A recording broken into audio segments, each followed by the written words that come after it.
Coming up, any criminal investigation that doesn't start with the last person that was with her when she was alive is no investigation at all. So we'll be watching this closely, but we're not confident, but we are hopeful. For Vault Studios, I'm Will Johnson. And I'm Reed Redmond. You're listening to The Daily Crime.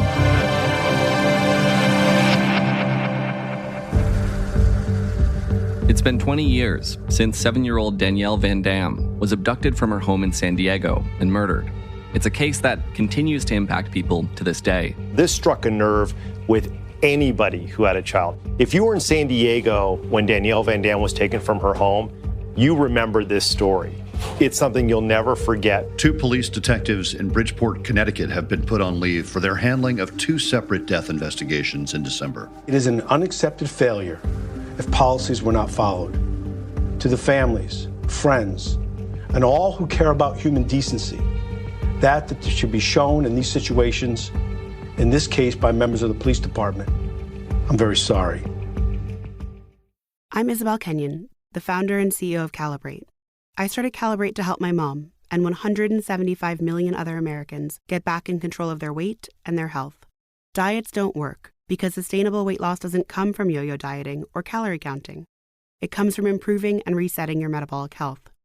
With Calibrate, our first members have lost an average of 15% of their body weight through doctor-prescribed GLP-1 medications and face-to-face coaching on what we call the metabolic pillars: food, sleep, exercise, and emotional health. If the scale is stuck, it's not your willpower, it's biology. At Calibrate, we fight biology with biology to help you get back in control of your weight and your health.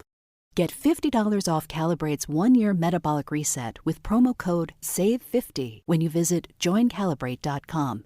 $50 off with code SAVE50.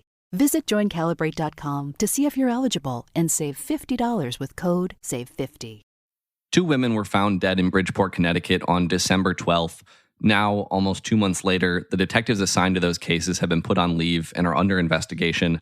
Will, you actually covered one of these cases just last week here on The Daily Crime, so let's start there. What happened in that case? That's right, Reed. We talked to Gabby Molina at Fox 61 in Connecticut, and she told us how Lauren Smith Fields had been found back in December, on December 12th, found dead in her apartment, according to police. She had spent the night with a man she met on Bumble, and that man called 911 that night, and he wasn't considered a person of interest or a suspect. Lauren Smith Fields' family claims evidence was actually not gathered from the scene and that they weren't even notified of her death. They actually say they found out from her landlord when they couldn't get in touch with her. They went to the apartment, couldn't find her, and discovered that she had died days earlier. They have described the Bridgeport Police Department as insensitive and dismissive along the way throughout this process. The medical examiner in January determined the cause of death to be a lethal mix of drugs and alcohol, and in fact concluded that the death was accidental. However, her family claims she didn't use drugs. She was a healthy 23-year-old, and they've hired an attorney, Darnell Crossland. This young lady, 23 years old, no history of using drugs. Her body is found to have a total just smorgasbord of different drugs, including fentanyl. That has taken us all by surprise because the question is, now that we know what was in her, the question is how it got in her. Crossland says the family found several items inside her apartment that they brought to the police's attention, including a pill that can be used as a sedative and a sheet stained with blood. So the family has been very vocal. And finally, at the end of January, the police department said they were opening an investigation into her death. And there's a second death investigation going on here involving a different woman. Tell us about that case. The other case is the death of 53-year-old Brenda Rawls. Just like Lauren Smith Fields, a black woman, actually from the same neighborhood as Lauren Smith Fields, and she died under similar circumstances, according to Fox 61. There were no signs of trauma or foul play, according to police. The cause of death has not yet been released. And again, in this case, the family did not learn about her death from police. And in fact, they found out days later. So there's some real similarities in these two cases, not just the date on which they were found dead.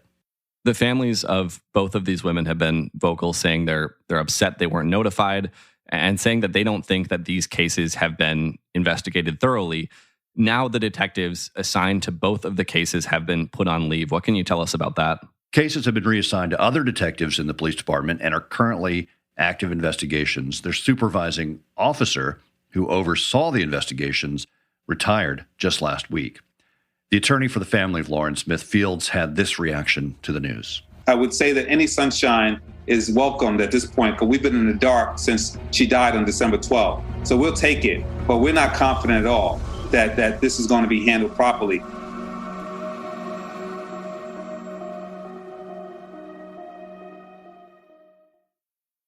Earlier this week, San Diegans marked 20 years since 7-year-old Danielle van Dam was abducted from her home. Reed, take us through what happened back in February of 2002. Yeah, well, this is one of those crimes that, you don't want to believe something like this can actually happen. A child being taken from their home in the middle of the night. It was on the evening of February 1st, 2002.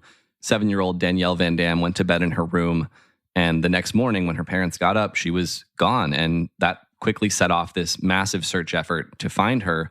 The Associated Press said at the time there were hundreds of volunteers combing an area that stretched from Mexico to the desert east of San Diego. They also reported that search efforts were coordinated in part online. There was a website set up to help coordinate the search. One sad detail that I learned from the text of a bill that was later introduced in the California legislature to put up a memorial is that Danielle went missing about a week before her family was planning to take a trip to Italy. And the photo that they used in the missing persons posters was the passport photo that they had taken the day before she went missing for that trip to Italy. And so hundreds, I've actually seen even reports of thousands of volunteers were out searching for her, but weeks went by without any sign of Danielle. And just under a month after she went missing, volunteers reportedly had a hunch to research a kind of a remote area that they'd already actually searched prior. And then when they went out there this time, they found Danielle's body about 25 feet off of a roadway under some oak trees. And an autopsy was able to confirm her identity, but enough time had passed that they weren't able to determine a definite cause of death or perform sexual assault testing, although court documents say the coroner couldn't rule out suffocation.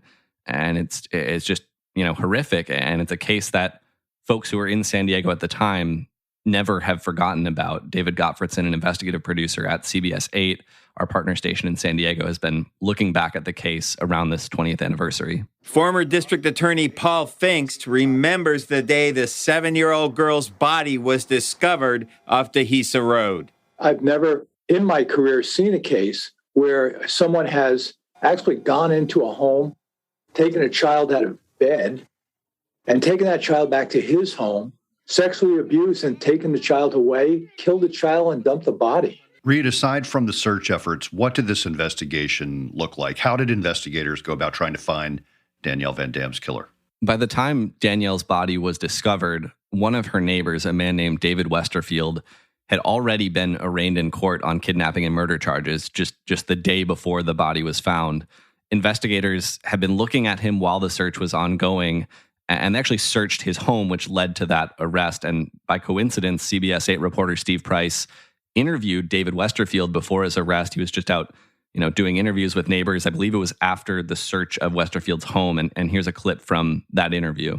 I was gone all weekend, and I offered to let him look through everything, check it. Steve Price says that at the time he had no idea he was interviewing someone who was about to be arrested and charged with murder. And the timing of the discovery of Danielle's body right after the arrest, it turns out was really key.